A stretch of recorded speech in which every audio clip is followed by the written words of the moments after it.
सोना पांडे के साथ आने वाला है लाजवाब सॉन्ग। जी हाँ दोस्तों, आपका स्वागत है बाबा खबरी पर। और ऐसे भोजपुरी अपडेट आपको यहाँ मिलते रहते हैं। तो बात करते हैं भोजपुरी के पावर स्टार पवन सिंह के बारे में। जी हाँ, उनका पियर फराक 2 वाली सॉन्ग जो है आप लोगों के बीच में जल्द रिलीज होने वाला है, क्योंकि अब लगन का टाइम भी चालू होने वाला है। और पावर स्टार पवन सिंह की टीम द्वारा कहा भी गया था कि लगन के टाइम ये गाना आने वाला है। और उनके जो करीबी हैं प्रियांशु सिंह, जी हाँ, पावर स्टार पवन सिंह की टीम के जो करीबी हैं प्रियांशु सिंह, उन्होंने लाइव आकर बताया है कि आप लोग के बीच में 10-15 दिन के अंदर पर एमबीवी रिकॉर्ड से पियर फराक 2 वाला सॉन्ग जो है आप लोग के बीच में रिलीज़ किया जाएगा, जो कि काफ़ी धमाकेदार है और काफ़ी लाजवाब है। मैं आपको बता दूं, इसकी जो गाने की शूटिंग है वो हो चुकी है। कुछ विवाह टाइप का जो माहौल बना के इस गाने की शूटिंग की गई है। आप कुछ तस्वीरें अपनी स्क्रीन पर देख सकते हैं कि कैसे किस टाइप से शूटिंग की गई है।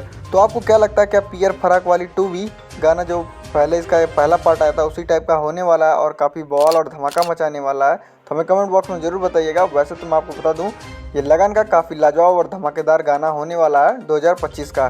तो चलिए फिलहाल के लिए बस इतना ही। मिलते हैं आपसे नेक्स्ट वीडियो में। हमारी वीडियो पसंद आई हो तो लाइक शेयर सब्सक्राइब जरूर कर लीजिएगा।